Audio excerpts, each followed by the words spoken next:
All right, folks, welcome to the webcast today, and thank you so much for joining us. We have a pretty exciting one. Philip, he's going to introduce himself, but I've known him for just a little bit now, but I've been incredibly impressed with his expertise. He sits on a number of boards, including the Colonial Pipeline Board, so he has a lot of experience. Whether he wanted the experience or not is debatable, I assume, but he has a lot of experience on dealing with OT cybersecurity issues and kind of what that looks like from a board and governance approach. I'll end up chiming in as this will be a very informal conversation between Philip and I. I'll chime in as well with kind of my experience talking to boards as they wrap their heads around this kind of OT security challenge. But just a little bit of housekeeping notes. Number one, for all of you online, please use the Q&A button in Zoom to ask your questions. It's just easier for us to manage than in chat. And the webinar will be recorded and posted afterwards and made available to folks. So thanks so much for joining us, and we'll go ahead and kick off right away. So Philip, look, again, thanks for joining. I think it's phenomenal you taking time out of your day to help us with this. And we constantly hear about cybersecurity issues getting to the board. And we know that boards are very focused on that these days, and especially the OT cybersecurity issues. But a lot of our audience, a lot of the folks on the call today may not have experience presenting to the board, or may not know in their experience kind of different ways and ways to approach it. So first, I'd love for you to more fully introduce yourself, tell us about your experience kind of sitting on boards, and maybe just give us your thoughts around some of the ways that we can approach this topic. Certainly. And Rob, if you would have told me about a year ago that, Philip, hey, you're going to present, and we're going to have a conversation on cybersecurity to a technology audience, I would have said, what are you smoking, man? I'm not. And for everyone on here, if you ask really hard technical questions, know in advance I'm going to kick them to Rob Lee. I won't even try to go there. Well, now you're an expert by fire, so that's the best. Yeah, I've been through the fire a few times on it already. It first on boards in general, I think it's not to state the obvious, but every company has a different culture, and every board of every company has a different culture. And depending upon where a board is and the issues they're facing, board involvement in different things, whether it be through cybersecurity or any type of technology, is going to be at a different level. So, I think that's an important caveat on everything. Taking a big step back, macro-wise, essentially the role of a board of directors is to hire the CEO, and to assess the overall direction of the business and its strategy. And it's also to really approve or to send back recommendations of management about the future direction of the corporation. It's a way of saying that management really does run a company. A board is much more engaged in this direction, questioning where things are or not, and setting the direction of that company. So a little bit, and each one's going to be different. Some boards are going to be more active than other boards. And to this audience, I can say that unless it's the board of a technology company, while having some knowledge, most boards are not fully versed in cybersecurity and various controls, modernizations, and things like that. And they've been, as Rob said, baptized by fire. But what they do understand usually is risk analysis, benchmarking, risk mitigation. And then today, and I can speak of different boards I sit on, there's a much more heightened sense of the importance of cybersecurity and associated risk with it. So whereas before, a board may not have engaged in some of these matters, you're seeing that much more today. I think it's interesting if you look at the evolution of, I'll use Colonial or other people as an example. Boards used to look at cyber risk or IT as what I call capital investment, meaning how much we need to invest into that technology to get where we need to be, versus what we generally call maintenance capital. In one learning through dealing with this big cyber attack, or learning much more about cybersecurity on our end as a board, it's I think the technical term is called whack-a-mole, in that you have to practice creative destruction, and that our adversaries are innovating just as quickly as we are, And it needs to be much, much more of a continual investment into cybersecurity versus a lump sum. It's almost like managing an industrial process versus, okay, getting it right, fixing it, and letting it operate. Because of the, I feel kind of weird saying this, but because of the innovation on the other side. So that would be a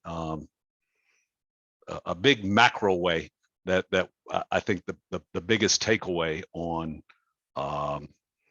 how boards are now looking at cybersecurity versus how perhaps they historically have is that whole concept of continuous improvement, creatively destroying what exists as the adversaries, if you will, evolve. Yeah, and that makes a ton of sense. And I think, you mentioned that to me of like the CapEx versus OpEx kind of distinction. I thought that was that one insightful thing was actually really useful. And because a lot of the conversations I have with boards, it's very clear that capital versus OpEx discussion comes up quite a bit.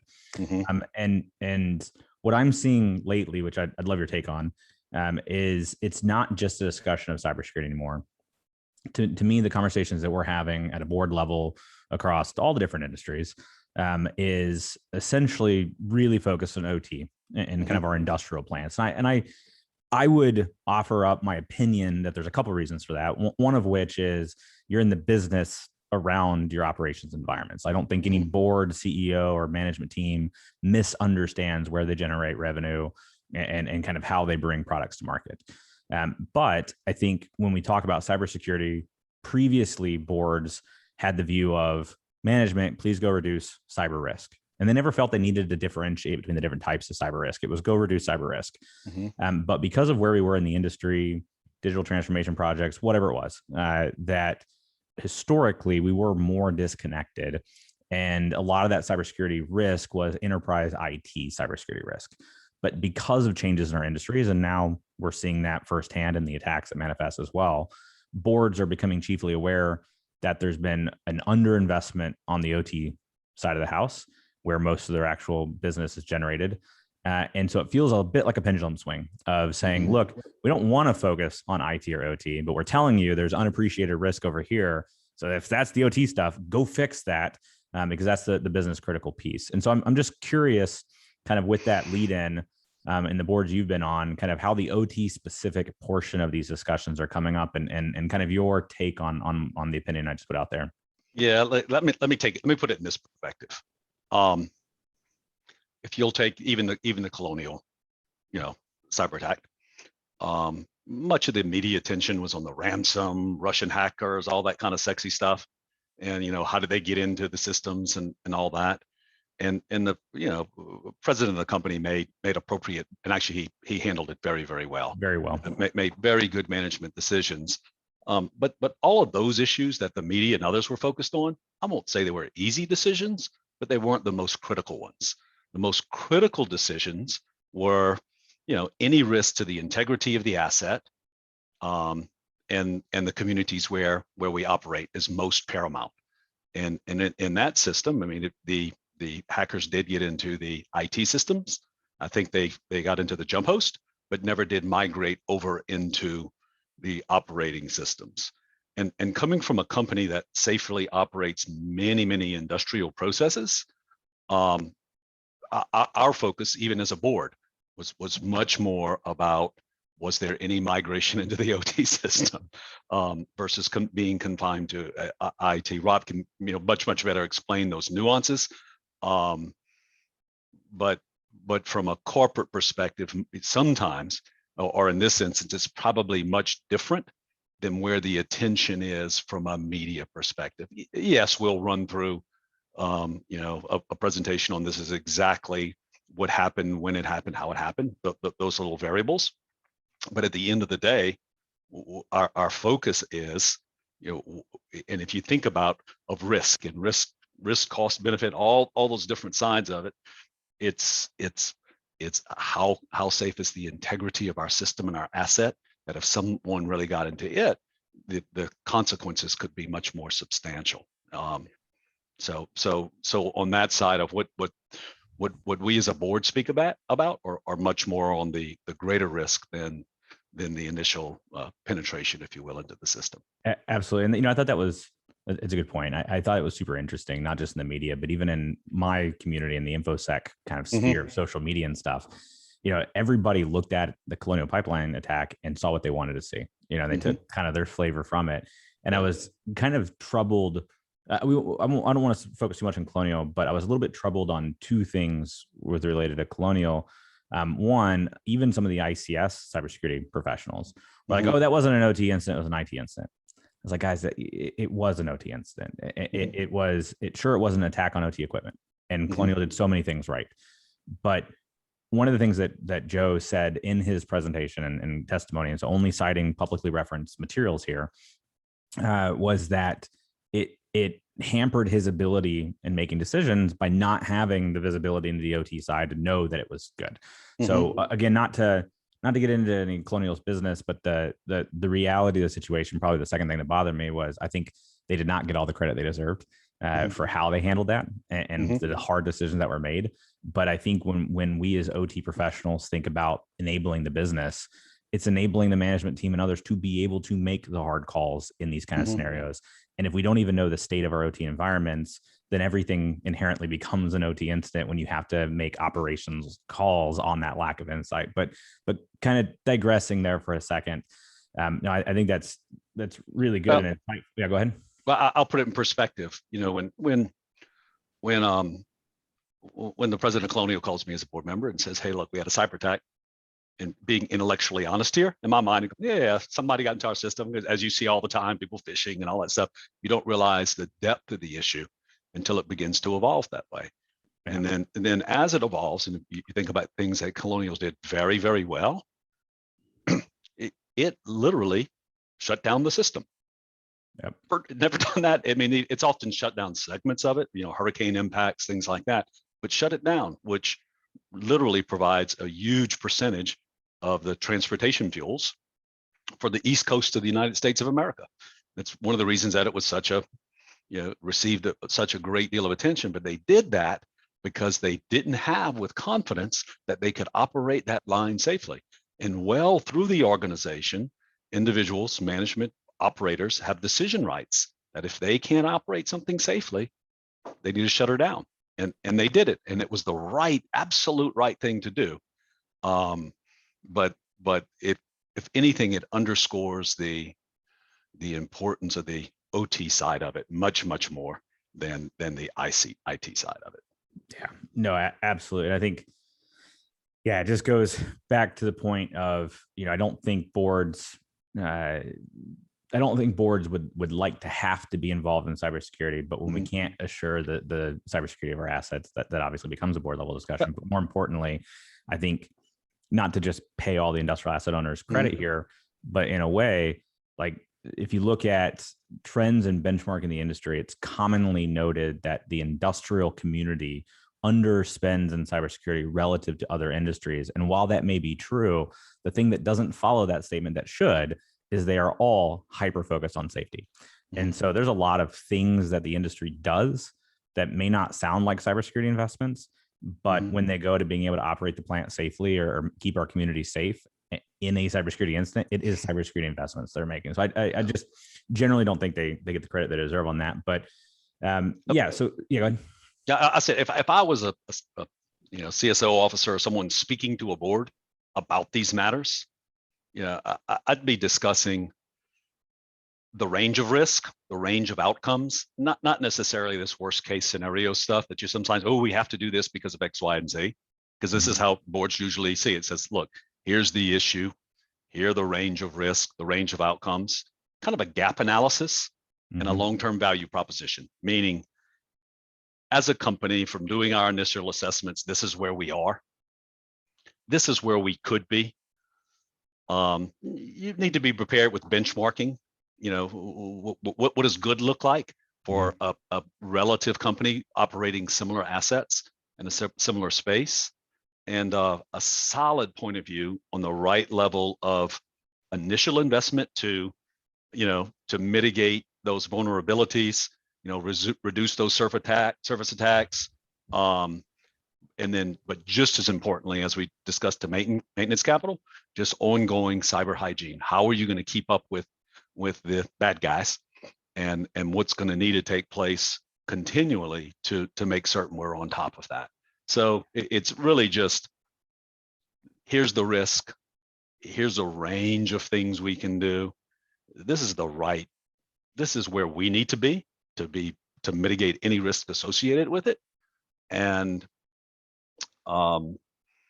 then the important part that sometimes is overlooked, it's not just, okay, here's this CapEx, here's this maintenance expenditure that we're going to have to do so that we can evolve and change just as the industry changes. And sometimes for a board, not to put it too shallow, but it's real easy to use analogies, particularly within the technology space, of things we don't use anymore in all types of technological presentations. So to illustrate, look, this will get us to where we need to be today. And 5 years from now, what we invest into will probably be obsolete. So it's a continual investment of improving. Awesome. Yeah, absolutely. I'm going to start sprinkling in questions from the audience here. We've got some great ones Sure. coming in as well. But specific on that topic, the question here is, regarding how we talked to boards about risk and the statement about benchmarking and what good looks like. How do you suggest the boards deal with like black swan events? So good example being the Russian and Ukraine kind of conflict popping off. I think there is a real risk that the government has come out, the U.S. government has come out and said, look, we expect cyber attacks back on critical infrastructure if this happens. Mm-hmm. And they've hinted pretty largely that they expect that, especially focused around electric and liquid natural gas. Mm-hmm. And so, yeah, go ahead. Well, if you take the true definition of a black swan, you wouldn't know it was coming. But yeah. with that said, as various issues evolve and come into place, I would like to look at it, not to use too many military terms, but like DEFCON 1, 2, 3, 4, 5, how that actually operates. You need to have a heightened level of sensitivity. You need to have a heightened presence of, these are like, for instance, all the monitoring that exists on, these are the number of attacks, or these are the number of attempts in here, and the various levels of control. You should probably have a way to intensify that tracking and monitoring during times that are more difficult. Now, then that begs the question of, and you'll take Colonial's attack, that was just people trying to make money off of a company. But as it gets a bit more nationalistic, if you will, those are heightened times, and your cybersecurity should heighten along with it. In the same respect of, if you have assets that have other vulnerabilities during that time, how you operate. I'll use a pipeline as an example. When there's a pending hurricane or weather issue or anything like that, is very different than you would from normal times.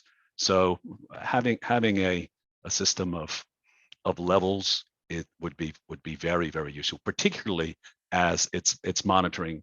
I would say another area would be on the sensitivity, meaning there's some times where your sensitivity of how you're tracking things, and you can speak to this, Rob, much better than I can. But as a board, you'd want to know, look, when there's a heightened sense of risk, how are we increasing our system to management it appropriately? Yeah, no, I love that. I think the things I would add on for the question, to take it down a level into more tactical stuff, because I agree with what you just said on kind of the strategic level.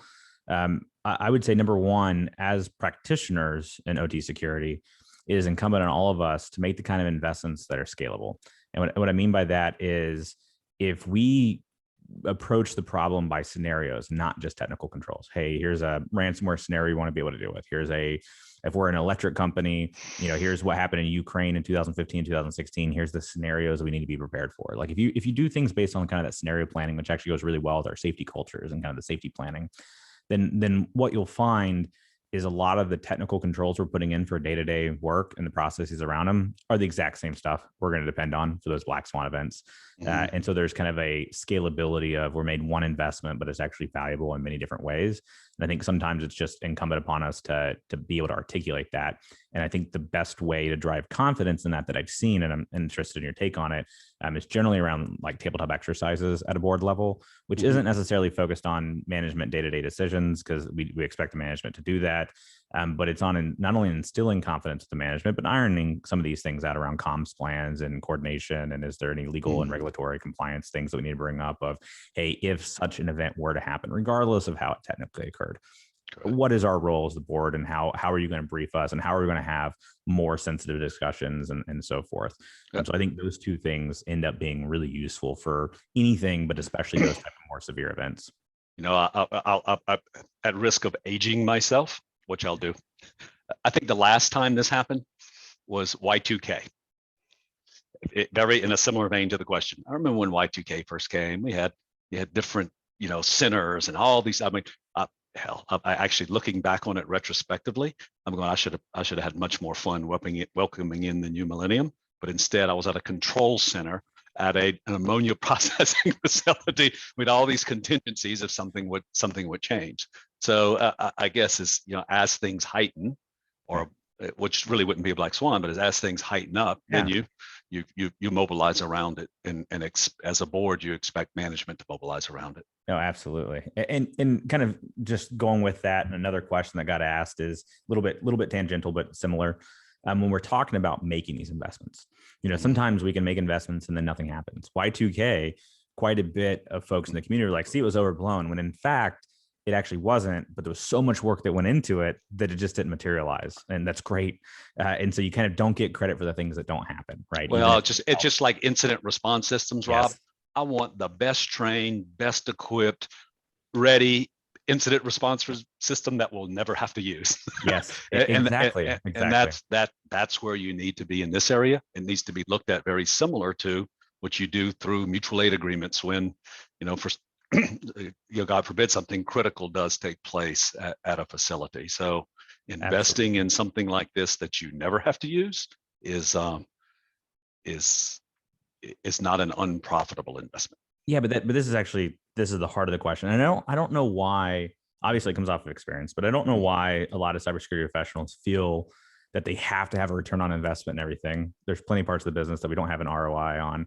But that's the question: is when we talk about things like a return on cyber, or return on investment for cyber investments, at a board level, what are you expecting to see? What is driving confidence for you that you're not overspending, besides just benchmarking, that we can put in these types of things that we may never have to use, but they are still appropriate investments for the company? I think that's when you look at it. I mean, just as I said earlier, you're looking at a range of outcomes based upon risk.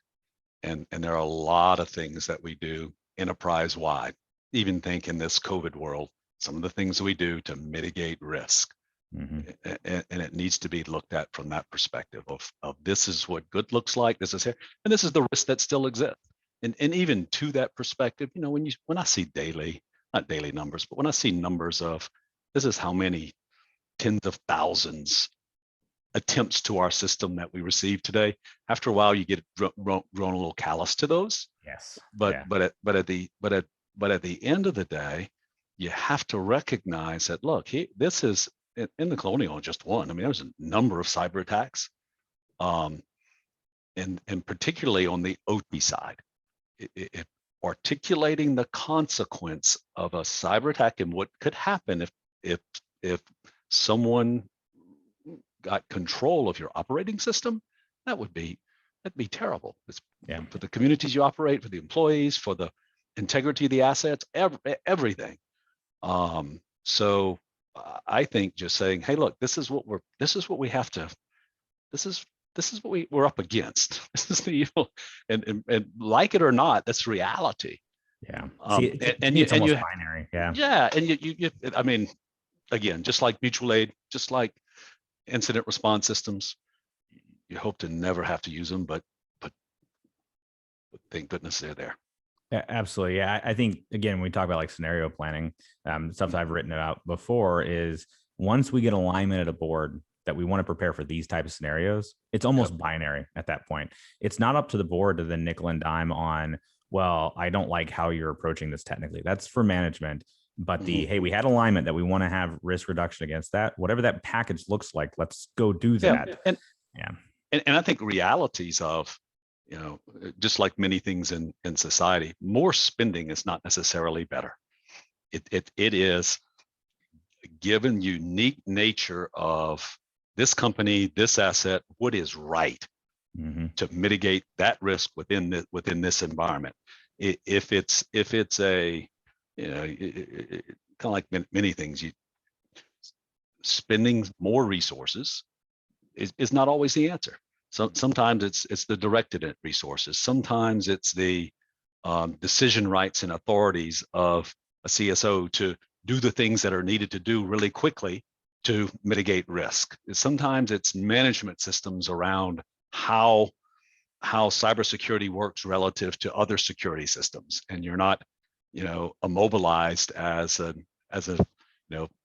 IT or a security professional to be able to act when you need to. Those things can heighten your capacity just as well as capital or maintenance capital into your cybersecurity systems. Yep. No, absolutely. And I think that, kind of, again, there's actually just so many good questions here that I could talk to you for hours anyways, but these are pretty good. There's one here kind of, again, going in that vein. I promised you that I was going to talk with you, and now I'm just peppering with questions, but you're more interesting.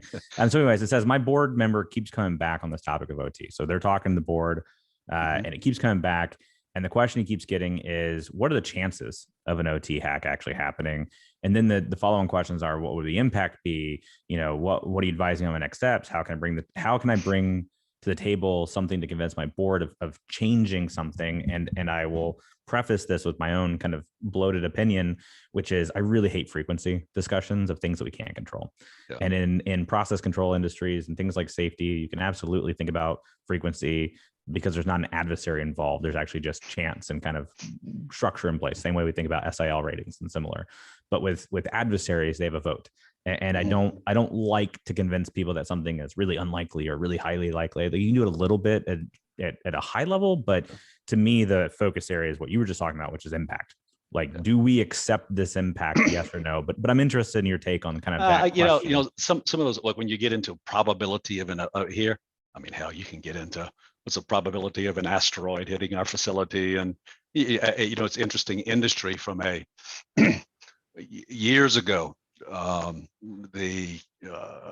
think it was a EPA directive that you had something called RMPs, your risk management plans.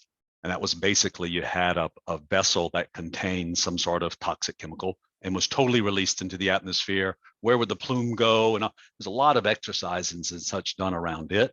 And there's probably a lot of productive things that came because it made people think out of the box differently about it. Instead of looking at what's the probability that we would get hit, I think what, from a management perspective or from a board perspective, is if we were hit, where is our greater vulnerabilities? And then what do we need to make? And how do you calibrate that risk against not what's likely to happen, but if it did happen, which would hurt us the most?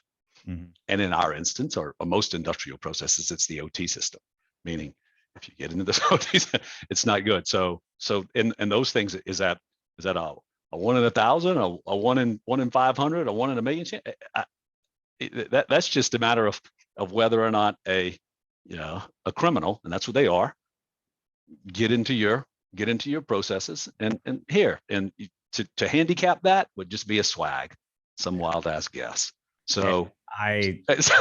So I wouldn't do it that way, but what I would look at is, if someone got into our system, what kind of damage could they do? And how are our systems right now prepared to deal with it? What's that gap? And what do we need to do to close that gap? And it should be a constant process of closing a gap between, because even that 1 in a million chance, if you happen to be that one, it's not going to be pretty if you didn't prepare for it appropriately. Yeah, and I think if COVID hasn't taught us anything, it's that we suck at estimating probabilities and so forth. So I don't like to deal with that anyways. But something you mentioned there that kind of resonates with me really well too is just like, I like when things are ground truth reality.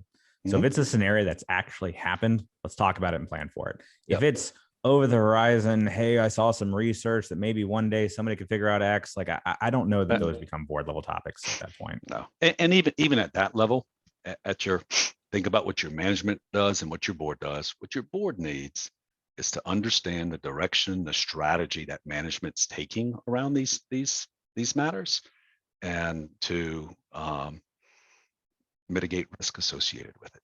Yeah, absolutely. Simple as that. So look, another. I'm actually surprised. There's like, I was so excited to do this one with you, anyways. But I'm so surprised at how many people are asking questions and engaging too, which is wonderful. But taking a left turn here. When you look at what boards need to do, what's your thoughts around whether or not they need to consider forming committees focused on either cybersecurity or OT specific measures, and kind of be a little bit more in tune on those in comparison to other committees? And I don't know that I have a strong opinion, because usually there's like an audit committee and risk committees, and I don't know. What do you think? You don't want to bureaucratize it, and you don't want to put in artificial systems in place that don't accomplish anything. I think you need to look at, this is the value proposition, this is what it'll deliver, and if the best way for a board to be engaged in that strategy from a macro perspective is if the processes of that board is the way things get done within that board or through committees, then you say, if there's not a committee specific to IT, cybersecurity, or what have you, of which many boards have, then where is it best addressed, and is that the best way to address it? Yeah. What's the most efficient, practical way to do it? And depending upon the company culture and the structure of how they deal with things, some you may need a committee to actually review it. Many other entities you would not. I think it's contingent on the culture and structure of the company. I love that, because boards are good at managing risk. And I don't know that, like, cyber always likes to be special. I don't think cyber is that special. Like, you need to do different things in the action, but not necessarily in risk. And I always get this too when members and CSOs and stuff getting ready to present the board. They're like, oh, well, we're going to have this FICO score for cybersecurity and this and that and the other. And what's the right KPI? And like 30 of the questions right now are around KPIs. And I'll get to that in a second. But my point was going to be, like, we like to pretend that board members are dumb. And nobody wants to say that out loud. But like, constantly people are like, oh, I got to dumb this down. Like, dude, gap analysis, like, in some ways you do. You got to remove the jargon. When it comes to, and Rob, I can remember many months ago, many of our discussions around, and literally the acronyms, the words here, it's, as I said, yes, it's a huge learning curve. But I mean, boards are. We shouldn't be forcing you to learn our language. No, like, but cybersecurity professionals, but they do it. But to those in the audience, to some degree, they're correct. Yeah, with many board discussions, depending what, if they haven't been through this before, you do have to dumb it down. You do have to. Right. You do have to kind of start with a little bit of, guys, this is what we're trying to accomplish. Yeah. Or if it's not dumbing it down, probably a more polite way of saying it, putting it into their language.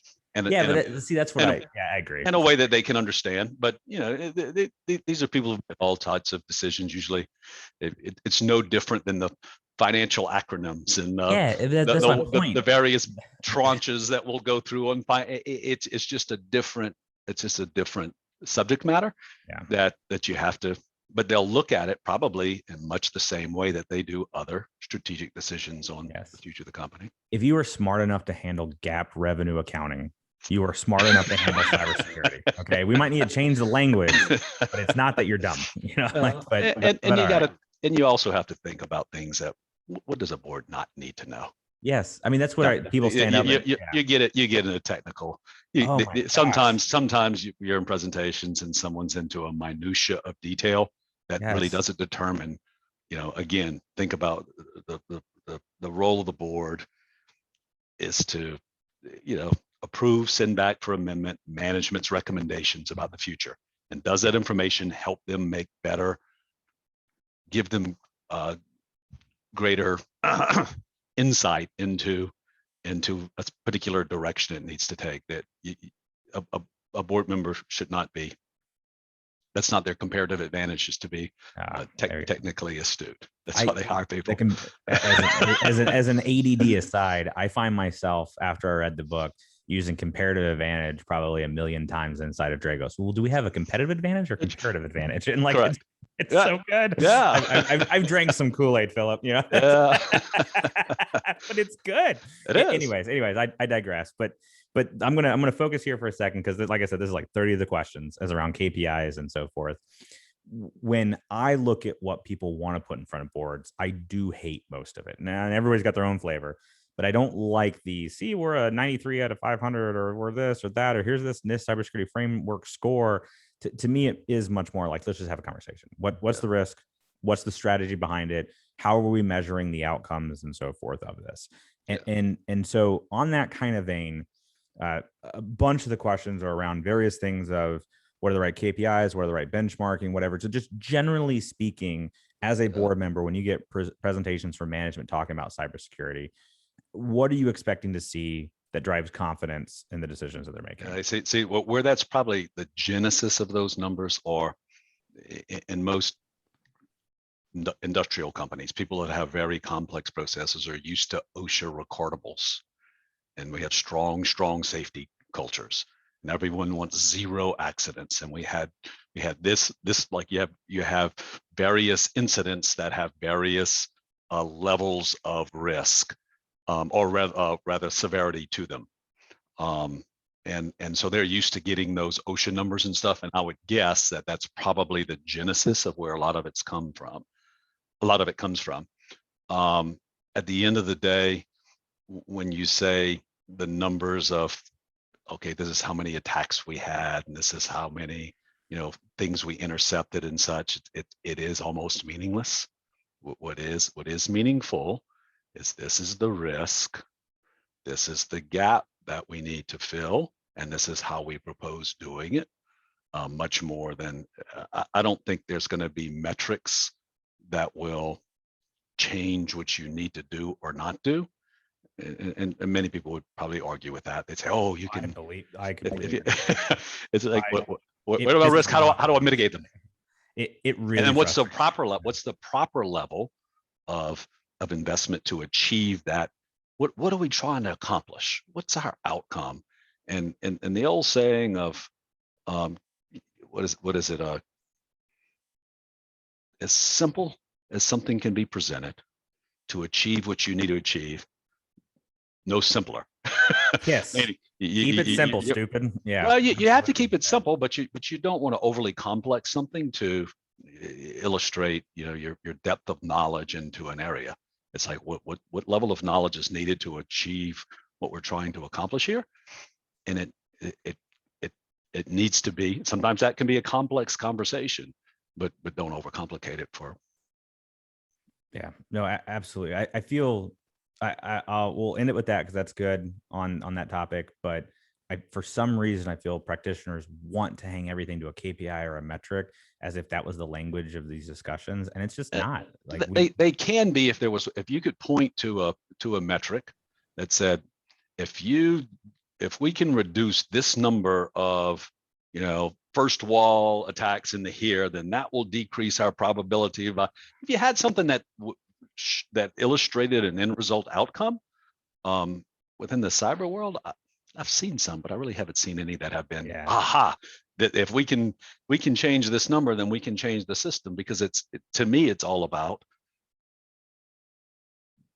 new methods, new technologies that the terrible criminal actors have, and how do you stay in front of that? Yeah, no, absolutely. And yeah, I don't want to go off on an hour-long topic on KPIs, but yeah. I mean, now maybe there's some great numbers that I'm totally ignorant of. No, but they're not. But it's like, is it like, here's the number, and this one's reflective of what could happen or reality then? And if there's a number that the teams like, if there's people on the call, as an example, that you just really like your numbers, that's fine, but it doesn't mean the numbers are the point, right? The point is the outcome, the gap, the risk, and you can just communicate about that. If you need to back it up with numbers, feel free. But I think people focus on the number as the point, and the point is the analysis, not the number. But correct. So what that number is used to do. Look, if this number tells us this, that says, hey, look, we really have some vulnerability in this area because of these numbers. Yeah, I could see the value of them, but it's not.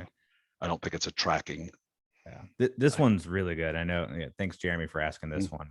So, how do you suggest addressing boards on geopolitical impacts when they're multinational companies representing both sides of the geopolitical issue? As an example, if his company has U.S. and China operations.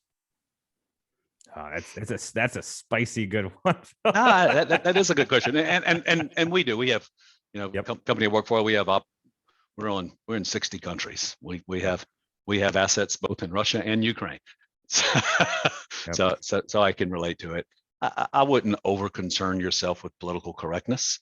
I would be as direct as you can so that you can most authentically and factually convey, here is the issue. I don't think, lots of times there's people put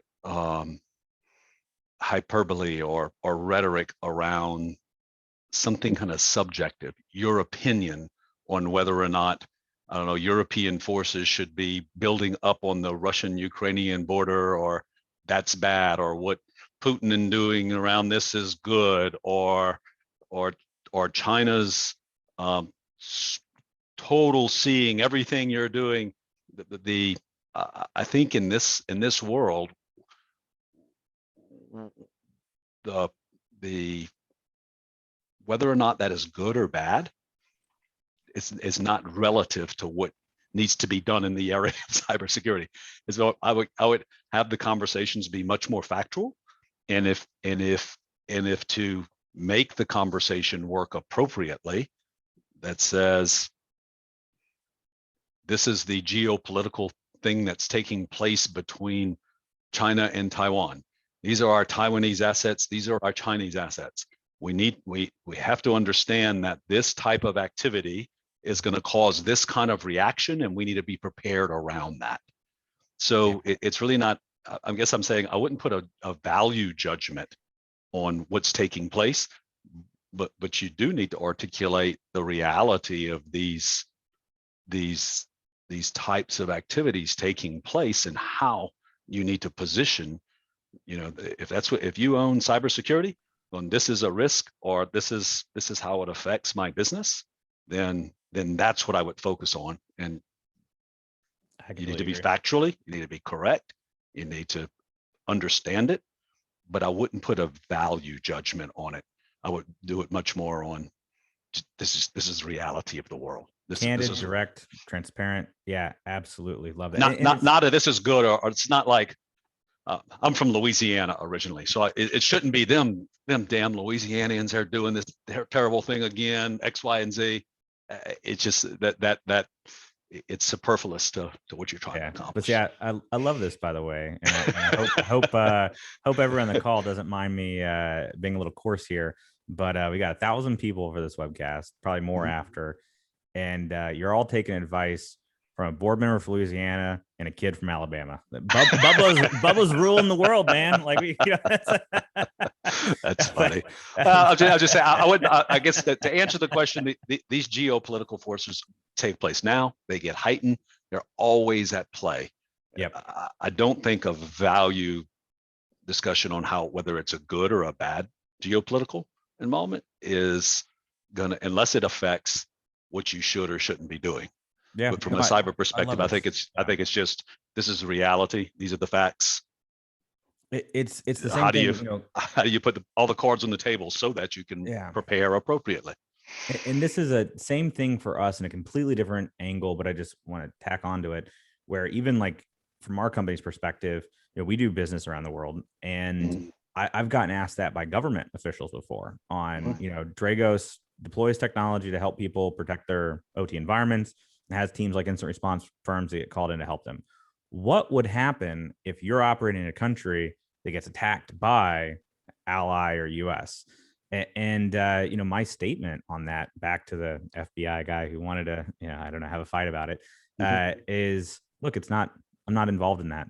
What states do to each other, good, bad, whether it's righteous or not, I don't care.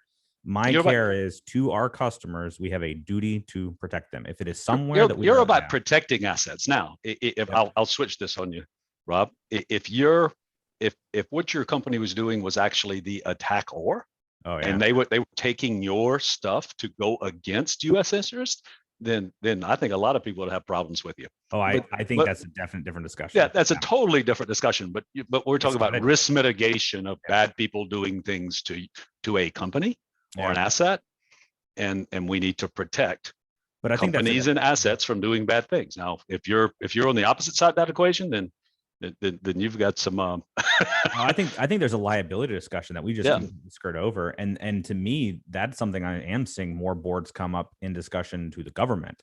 When boards are talking to their government counterparts in any country, it is a pretty common question on, fine, you're not going to be our incident response team, fine, you can't prevent every cyber attack, we got it. Yep. What are you doing about people in our community that are making capabilities and selling exploits and all this other stuff? Like, how are you going to police this? Yeah, that's a totally different discussion. But this cybersecurity is about securing your operational assets against attacks from entities with, bad intentions. Yeah, absolutely. And as a company, you need to do everything about that. And you did mention, I think, one thing, and I'll take the other. We, or rather Colonial, cooperated very much with multiple levels of government entities into here. It was very transparent with them, conveying what we knew when we didn't know something. We did, very forthright and honest that we didn't know.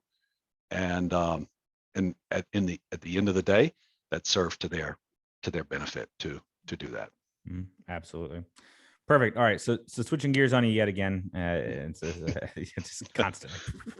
I think there's a lot of companies where boards are involved and doing a lot of good work, and we see that day in day. There's a number of questions here, though, that relate to when the boards are not involved, and there seems to be gaps. And one here actually has a very interesting anecdote around why he was a regulator on the electric industry side of the house in a region, so thinking like NERC SIP kind of stuff. And one very common finding they had is when there were entities that had these SIP violations, the common theme was that the people responsible for SIP compliance were down levels and levels below the management, and middle management would consistently bury those concerns, and they weren't getting properly communicated to the C-suite or the board. So just, can you speak to how companies can avoid that, and how do we ensure that the professionals are getting the ear of the people responsible without trying to believe that we have the perfect view and really should be bypassing people? Yeah, I think when I said earlier range of outcomes, this is what's taking place. This is what we need to do to mitigate against it. These are examples of what other companies have done or have experienced.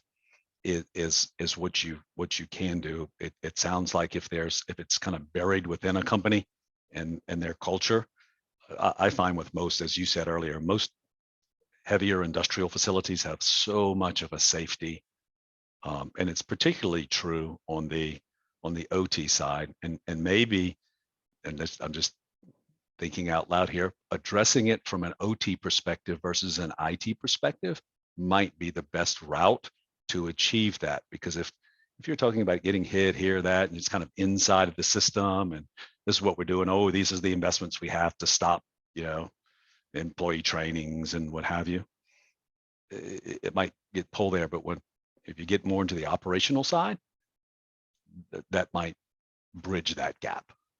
So, when you think about range of outcomes, this is a gap. This is what keeps me up at night in this area. And I mean, usually if someone within the organization goes up the chain, if you will, with a very legitimate real life concern about, here's a risk that is real and true, I would think that would get an audience, or at least a response. Yeah, no, absolutely. And I think, kind of piggyback on that, the fun thing in just my experience with like the different Koch companies, without speaking out of turn or anything, it has been really cool to watch that, where the view of, hey, here's a email compromise, and let's talk about the strategy around it with the management team. You're like, what's the impact?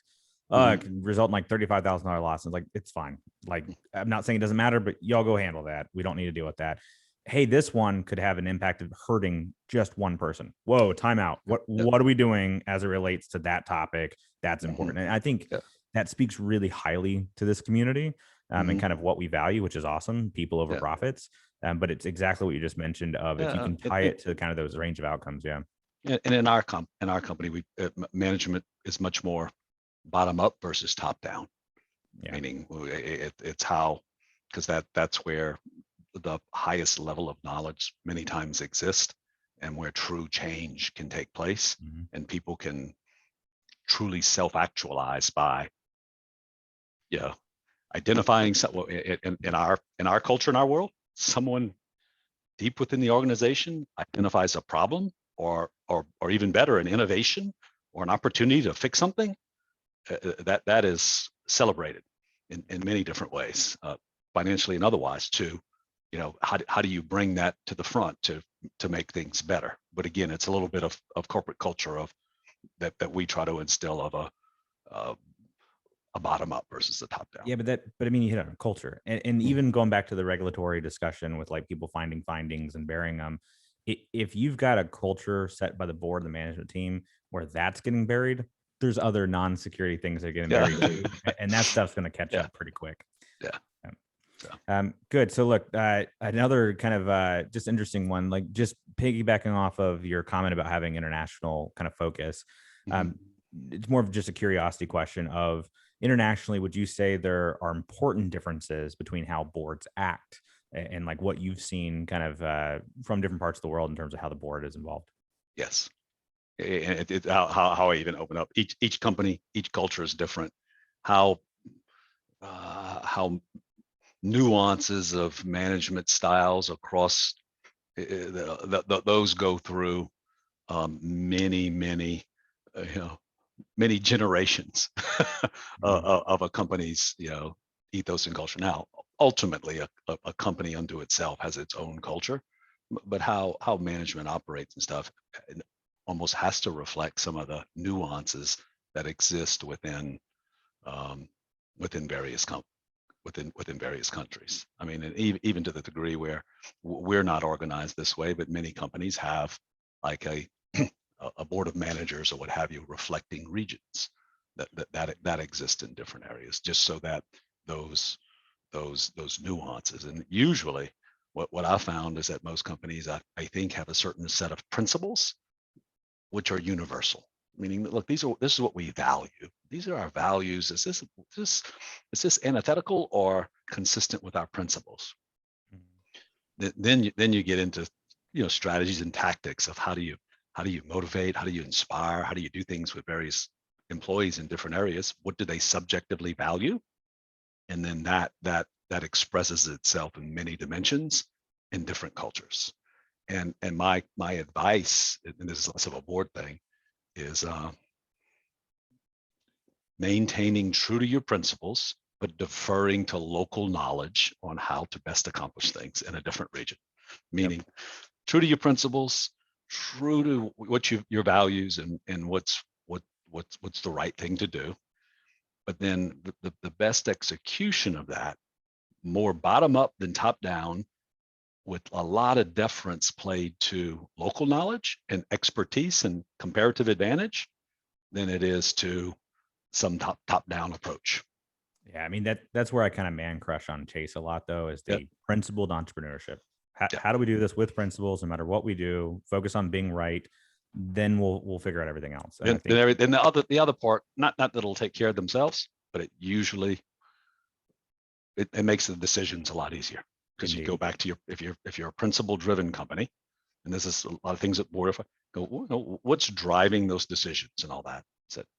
Look, this is our principles, this is our values, this is who we are, and this is how we think a company should operate. And then having a lot of autonomy at where the rubber hits the road on the best way to accomplish that, and to embrace the challenge, and to embrace the, hey, look, guys, we're not doing this right. We're gonna mess up here. We're gonna go over the cliff, whatever it may be, so that and instead of going, ooh, that's not good, it's to embrace that challenge and embrace that willingness to step up and say, hey, we need to do things different, or within the cybersecurity realm, this is what needs to happen.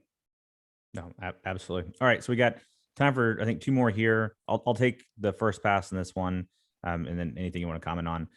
So the question is, depending on the maturity of an organization on their OT exposure, one of the myths still peddled by plenty in the industry is around air gaps and being disconnected. And consistently, one of the pushbacks. So you said air gaps? Air gaps, yeah. Being like, you're completely disconnected from everything. Okay. And yeah, it's a thought that was an IT cyber term that I'm, it's one that I'm glad you don't know. Yes. It's just crap. But the message here though is one of the common issues is there's still a culture of we're protected because we're not connected to IT, even though it's likely false. Could this be an issue why boards may be oblivious to some of the risk? And my first pass at this is actually, I'll use an anecdote where I had one of the conversations with one of the Koch CEOs, and he just asked me, and it was very thoughtful, very appropriate question on happy to do OT security. Why now? What's changed? What's the driver? I've never heard about this before being an issue. Why is it now? Mm-hmm. And one of the things I told him on this topic is, look, you probably have been more connected than you realized. However, you and your business are changing. There are digital transformation projects ongoing, new things you want to be able to do. And the reality is with that becomes a lot more connectivity, which opens up attack surface and like opportunities for attackers. And if you're going to take some of these investments as a company that's going to drive your company forward, you've got to have risk reduction. And that's going to be on the OT side of the house. And it resonated with him. He was sharp on it, knew exactly what he needed to do after that. And I think it was not you guys have screwed up in the past and I can't believe you do this. It was hey, things have changed and here's looking towards the future and what we should do. And so that's my take on it. But anything you want to add on there? I would even simplify it. Unless you're living in a cave, you're technologically connected in so many ways. And I'll even give you an anecdote as well, specific to this. When you think about it, like with Colonial, when the cyber attack happened on it, yes, you got like most important, keep it out of the OT systems, protected there. But then you have product throwing through a pipeline, talking huge volumes of transportation fuels. What product belongs to what customers, invoicing, HR systems, and people getting a paycheck. When your IT systems kind of have to shut down because of something like this, just think of your personal life. Think of when you go up a hike. Think of when you're in the woods hiking somewhere and you don't have internet access or something. What the things that you normally relied on to, what's the weather? It pulls everything down. Everything is so interconnected right now that I don't see how, you said, okay, if your technology gets interrupted, and I guess if you were on old analog systems and you could potentially do that, but if you're technologically advanced, you're going to be connected. There's no, I know that's above a simple way of looking at it, but no, but you're right. I mean, I'm glad to hear you say it like that, but it is like an emotion. I didn't mean that as above offense to Alabama. No. Hey man, we lost. I'll take it. But anyways, it's funny because like that's probably one of the biggest pushbacks, but it's not a board pushback. And I love that. And this is what I commonly tell people is like, in some ways, your board is more aware of the OT risks than a lot of people in the company, because there is a very common pushback on the operations side of the house sometimes of, we don't need any of that. We're not connected up. It's like, hey, are you connected to, how does your OEM come in? How are you updating your historian? How are you getting billing data to the business? Like it just, can somebody from the outside get into your system is the question. Yeah.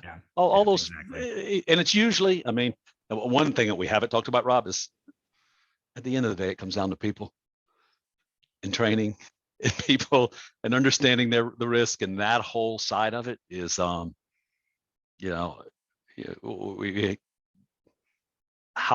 is this whole subject, if you will, being brought through the corporation? How is it being, and not how are people being, how are employees being educated on these risks and understanding where they as an employee have vulnerabilities and doing the things that they need to do from a training perspective to not add to that risk and instead help reduce it. That's a big element that we really haven't.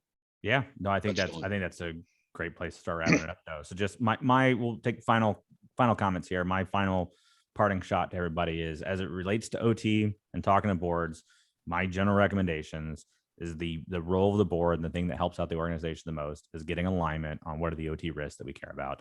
The details and everything else of that can be left to the management team. But to me, it's about ground truth reality. What scenarios have really happened before? Let's get alignment on that. And that's going to help us down to even like a use case level of security operations and what we do on a day-to-day basis. And if you do that with the range of outcomes that Philip was talking about, I think that's a really smart and capable way of engaging the board. Philip, for you, any parting shots for everybody here on kind of talking to boards on OT? Just keep it reality based. Keep it reality based. Keep it into what is the value proposition? Because I know you have a lot of projects that I'm assuming everyone here has, okay, these are the things I need to do within to really get us where we need to be. Prioritize them. What's the value proposition of them?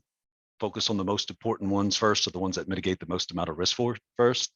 And I'd say internally, recognize that it's as much about maintenance capital.